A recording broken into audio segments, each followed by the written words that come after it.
Portugal, Israel e a União Europeia serão o objeto deste programa. Política Impura, na Rádio Transforma, com Henrique Prior. Sejam bem-vindos a mais um Política Impura na Rádio Transforma e na revista Em Comunidade. Peço-lhes para partilharem o programa, colocarem gosto, ouvirem até ao fim e, sobretudo, subscreverem o canal da Rádio Transforma, o que é muito importante para este projeto de informação livre e independente.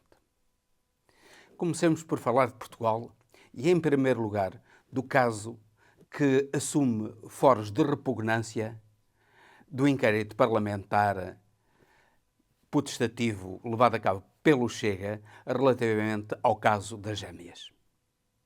O Ventura não olha a meios para atingir o poder. Mesmo aquilo que é mais asqueroso, ele não hesita em levantar para, no fundo, atacar quem lhe interessa e se promover a ele próprio para ascender ao poder. O caso das gêmeas brasileiras é um exemplo absolutamente repugnante daquilo que está a suceder no Parlamento. A audição da mãe das gêmeas ontem foi algo de absolutamente lamentável. Submeter alguém que sofreu como aquela mãe tem sofrido a um inquérito cerrado, inclusivamente com a exibição criminosa de fotografias das gêmeas no Parlamento por parte do Ventura, é algo de absolutamente indigno de um país livre como é Portugal e de um Parlamento que se propõe defender aquilo que é essencial, nomeadamente os direitos humanos, a dignidade humana. Aquela senhora foi sujeita a um inquérito relativamente ao qual ela titubeou de uma maneira lamentável. Mas quem esperava outra coisa? Porque, no fundo, toda a gente sabe aquilo que se passou.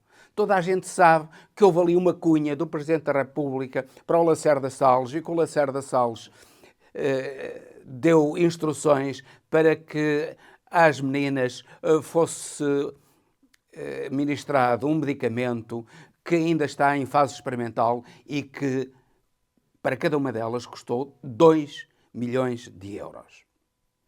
Toda a gente percebe isso. Para que submeter aquela mãe a tanto sofrimento, a tanta humilhação? Só por malvadez. E lamentamos que determinado tipo de partidos de esquerda, nomeadamente do Bloco de Esquerda, por exemplo, tenham insistido em interrogar aquela mãe. Aquela mãe devia ser protegida e não humilhada como foi no Parlamento. Aquilo que devia haver era um processo crime relativamente ao Presidente da República. Claro que o Supremo Tribunal de Justiça já veio dizer que não havia nada a investigar relativamente ao Presidente da República, quando todos sabem que foi ele o autor da cunha. Agora não sabemos até que ponto é que isso continuará como política judicial do Supremo Tribunal de Justiça, se num futuro, com a apresentação de mais provas, efetivamente Marcelo não irá ser investigado. Era bom que fosse investigado, ninguém está acima da lei. Agora, humilhar aquela mãe é algo indigno de um país e de um Parlamento que se dizem defender os direitos humanos. Daqui passamos também para outro caso de justiça, que é o caso da divulgação das conversas de António Costa com João Galamba. Aí não temos a mínima dúvida que há crime. E aí não temos a mínima dúvida que o primeiro responsável pelo crime é o procurador responsável pelo processo. Porque as gravações não deviam ser transcritas. No que toca à parte que foi divulgada pela imprensa relativamente à CEO da TAP, porque não tinham interesse para aquele processo. Não tendo interesse para o processo, não podiam, a lei impede a sua transcrição. E ao ordenar a sua transcrição, o procurador, responsável pelo processo, não se sabe se por ele, se por ordem de alguém, violou claramente a lei. Esperamos que ele seja sancionado e que não suceda como até agora, que não há um único procurador nem funcionários judiciais que tenham sido julgados e condenados pela violação do segredo de justiça. É algo de absolutamente repugnante aquilo que está a suceder com a justiça portuguesa, que utiliza todos os meios para ter uma influência na política. Repare-se que isso veio agora, no momento oportuno, no momento que se considerou mais óbvio para entalar António Costa como candidato à presidência do Conselho Europeu. É sempre em momentos-chave que este tipo de notícias aparecem, que a violação do segredo de justiça surge.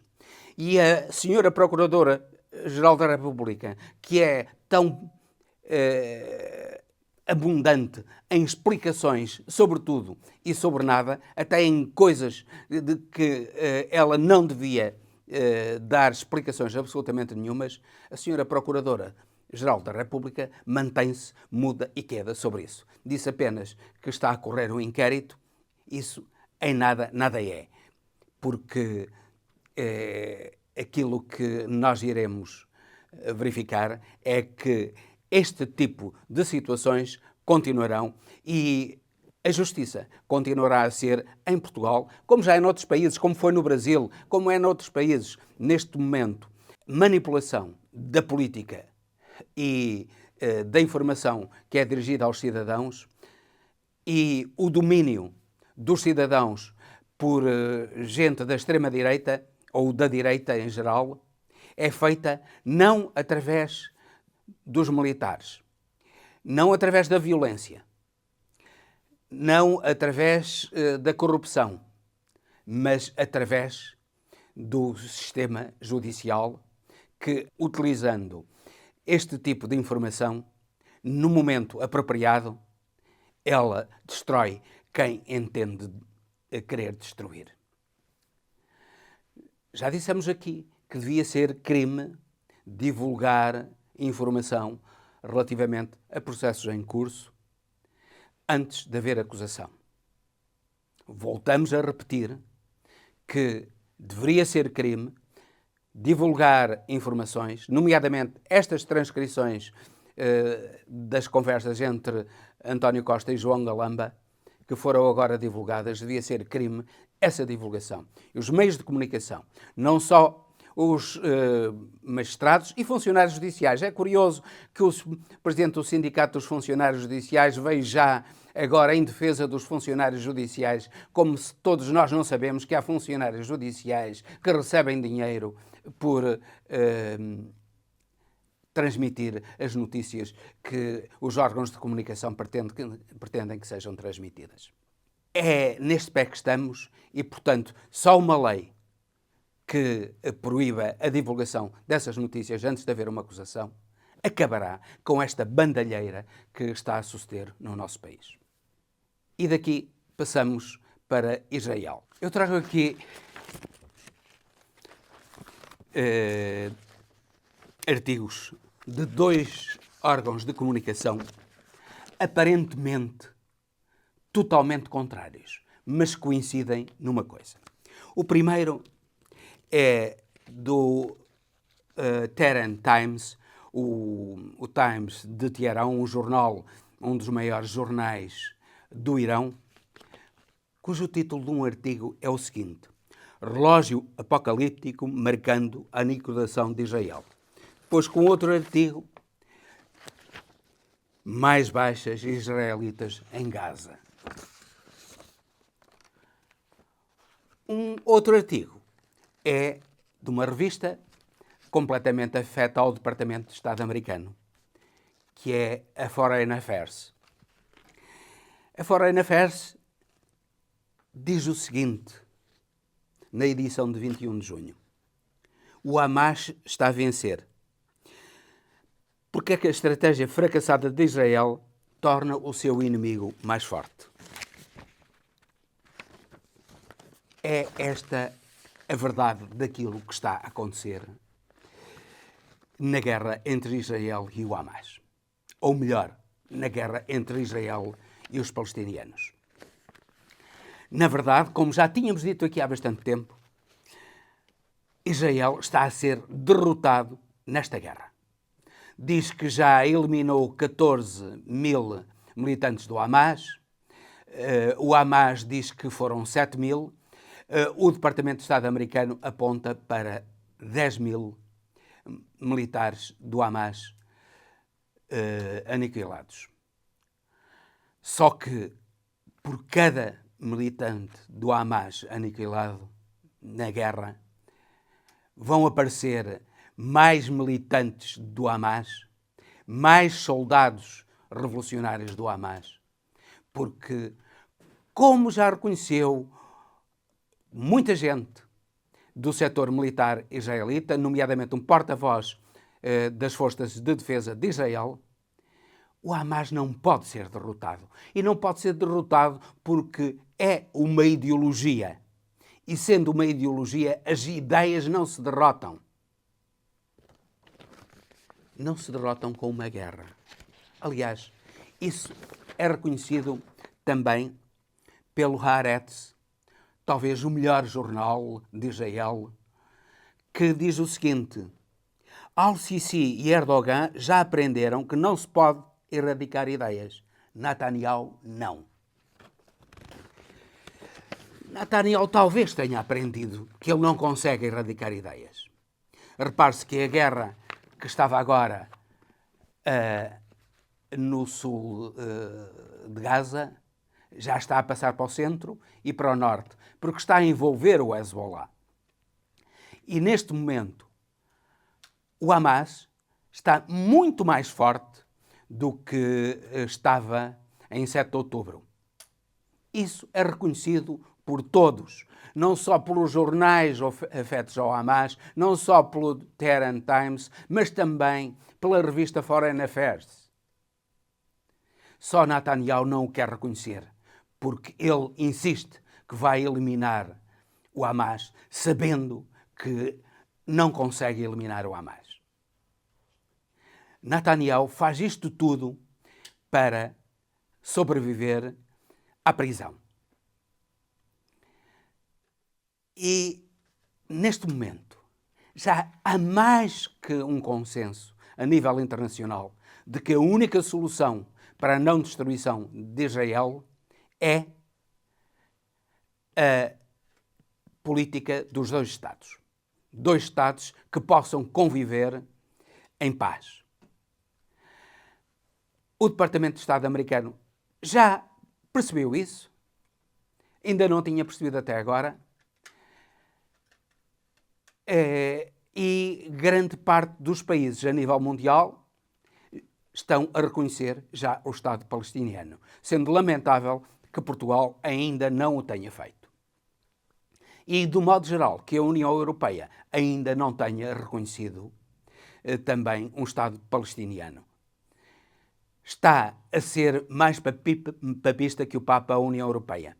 Os Estados Unidos já estão cheios de vontade de reconhecerem Israel, só que o lobby judaico nos Estados Unidos não permite, e estas eleições que se avizinham em novembro também não permitem que Biden vá em frente e, de uma vez por todas, retire o tapete a Netanyahu e force a criação de dois Estados. Agora, sem a criação de dois Estados, a guerra continuará até à aniquilação total de Israel, como diz o Tehran Times.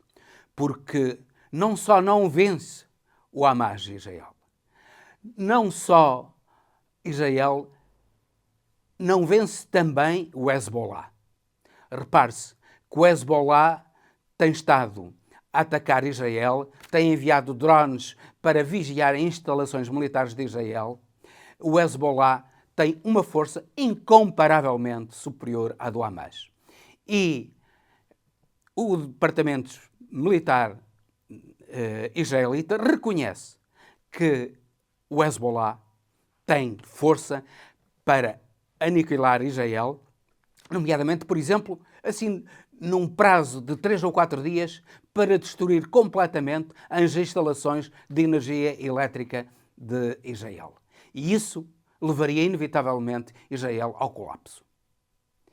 Parece que Netanyahu se recusa a compreender isso e está agora a provocar o Hezbollah, que ele próprio diz que não quer uma guerra. Se calhar quer, mas vai dizendo que não quer porque lhe interessa.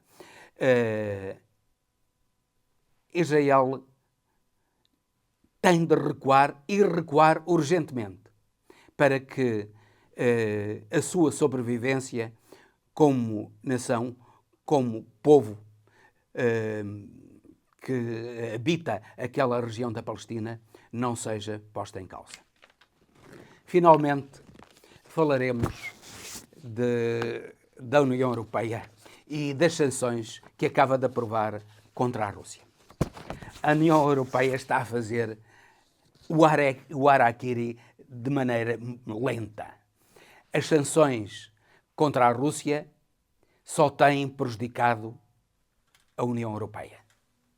Agora, foram aplicadas sanções, o 14º pacote de sanções contra a Rússia, que impedem que a União Europeia faça a revenda de gás natural liquefeito, o GNL, que importa e continua a importar. Sem isso não sobreviveria. Continua a importar da Rússia. Mas já não pode lucrar com a importação, como fazia anteriormente. Está impedida de vender a países terceiros o gás natural liquefeito que importa da Rússia. E também está impedida, com estas sanções, de construir novos gasodutos, quer para a Sibéria, quer para o Ártico, que permitam a importação de gás natural liquefeito da Rússia. É o fazer ajoelhar a Europa por parte dos Estados Unidos. A Europa cada vez mais demonstra uma repugnante subserviência relativamente à política imperialista americana. Não são apenas as populações ucranianas que são dizimadas, que sofrem horrivelmente com esta guerra. É também a população da Europa que está a sofrer terrivelmente com a política seguida por estes dirigentes traidores da União Europeia, que são von der Leyen e outros que seguem a política da von der Leyen, que no fundo é ditada pelos Estados Unidos.